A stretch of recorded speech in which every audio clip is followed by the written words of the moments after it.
Welcome back to my channel. Today's video is going to be one of the most important and eye-opening discussions for anyone planning to move to Canada, especially those interested in Ontario's skilled trades pathways. A shocking update has shaken thousands of applicants, and if you're preparing for Canadian immigration in 2025, you must understand what happened, why it happened, and how you can protect your application from facing the same situation. So stay with me until the end, because this information can literally save your immigration journey. Imagine spending months gathering documents, preparing for language tests, submitting your profile, and finally receiving an invitation that changes your life. You start dreaming of a new future in Canada, planning your move, thinking about job opportunities, all because you believed your application was secure. And then suddenly, without warning, thousands of those dreams are shattered overnight. This is exactly what happened when Ontario cancelled more than 2,600 skilled trades PNP applications, leaving applicants stunned and confused. Today, I'm giving you a complete, detailed, and easy-to-understand explanation of how this happened, why the government took such a major step, what mistakes applicants made, what Ontario expects moving forward, and how you can avoid being disqualified in 2025. So let us break this down in a simple story-style script while keeping everything clear, realistic, and helpful. Ontario's skilled trade stream has always been one of the most attractive pathways under the Canada PNP system. Applicants love it because the eligibility requirements are flexible. The demand for skilled workers is extremely high, and the chances of selection increase significantly if your occupation falls under Ontario's priority list. Every year, thousands of foreign workers and residents inside Canada apply for this stream, but in 2024, the province received an unusually high number of registrations, many of which did not meet the eligibility criteria. This created a massive backlog, confusion, and delays. Ontario officials reviewed the situation carefully and discovered alarming patterns showing that many applicants were either submitting incomplete profiles or misrepresenting their experience. And this triggered the decision that no one expected. Ontario had to cancel more than 2,600 skilled trades applications.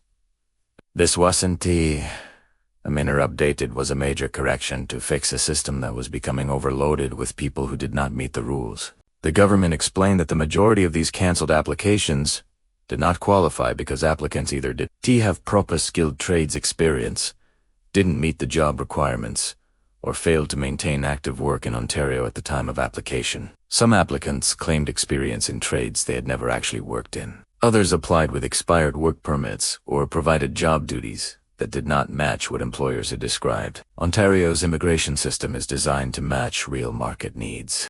When thousands of incorrect or poorly prepared applications enter the system, it becomes impossible for genuine, qualified candidates to be selected quickly. The province made it clear that the cancellation was necessary to protect the quality and fairness of the skilled trade stream. It might feel harsh, but clearing the backlog ensures that deserving applicants with real experience get the opportunity they've worked for. Unfortunately, many people received cancellation notices without understanding what they did wrong. And if you're applying in 2025, you must learn from these mistakes. So let us talk about the key reasons why applications were cancelled and what you can do differently. One major issue was incorrect or exaggerated job experience. Skilled trades occupations are very specific. If you claim to be an electrician, plumber, welder, or industrial mechanic, you must have real experience performing the duties listed for that knock.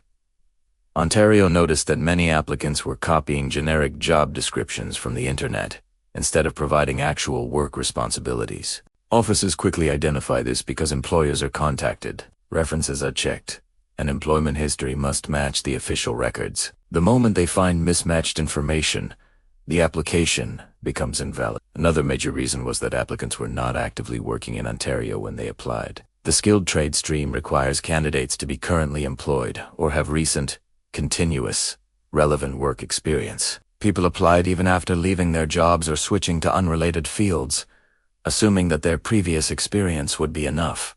Ontario rejected these cases because the program wants workers who can contribute immediately to the province's labor market. A third common issue was missing documents or incomplete applications. People rushed to submit without uploading required payslips, employer letters, or proof of licensing for regulated trades. Ontario allows only one chance to provide documents, and if you miss that window, the application is automatically refused. Many applicants ignored emails from immigration officers, checked their portals late, or uploaded unclear documents. All of these small mistakes ended up costing them their entire application. Language scores also played a huge role. Some applicants submitted expired results or scores that did not meet the minimum threshold. Ontario strictly follows IRCC rules on language proficiency, and if your IELTS or CELPIP results are even one day expired, the application becomes invalid. Another lesser-known but extremely important reason for cancellation was the gap between work permits and employment. If your work permit expires and you do not have maintained status or implied status during the gap, you are not legally allowed to work. Ontario cancelled applications where applicants continued to work without authorization or could not prove that they maintained their legal status. This is one of the biggest red flags for immigration officers. There were also many applications that were flagged for misrepresentation. This is a serious issue. Misrepresentation includes providing fake documents, hiding information, altering employment letters, or giving misleading details. Even small inconsistencies can be treated as misrepresentation. The punishment can be severe. Applicants may receive a 5-year ban from reapplying to any Canadian immigration program. This is why transparency is the most important factor when preparing your application. Now the question is, what does this mean for applicants in 2025? Is the Skilled Trades program becoming more difficult? Should you be worried if you plan to apply next year? The answer is that the program itself is not becoming difficult, but the verification and screening process is becoming extremely strict. Because Ontario received thousands of wrong or incomplete applications, the government now wants to ensure that only genuine and qualified candidates apply. This is actually good news for serious applicants. If you have real experience, proper documentation, legal status, and accurate job history, you will not face any problems. In fact, you may even have a higher chance of being selected because the system is being cleaned and improved. But you must prepare carefully. In 2025, applicants need to be more organized and accurate. Make sure your NOC code matches your actual job duties. Ensure your employer letter includes duties, salary, hours, start date, and company details. Keep all your payslips and TIFA South ready. Update your language scores before applying. And most importantly, maintain your legal status at all times. A single error can ruin your chances. Let's also talk about how Ontario plans to move forward. The province has already announced that it will focus heavily on trades shortages. Canada is facing a massive labor shortage in construction, industrial sectors, transportation, energy, and manufacturing. Skilled trades workers such as electricians, mechanics, welders, plumbers, heavy equipment operators, and automotive technicians are in extremely high demand. The goal is to invite people who can contribute immediately to infrastructure projects, housing development, transportation systems, and industrial expansion.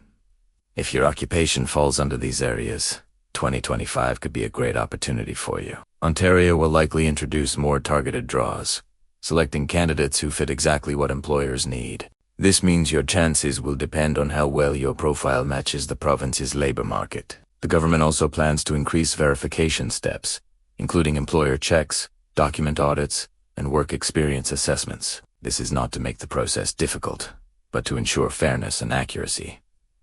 Real workers with real experience will benefit from this. The cancellation of 2,600 applications might sound scary, but it is actually a reset to make the system stronger. Many people applied without understanding the rules.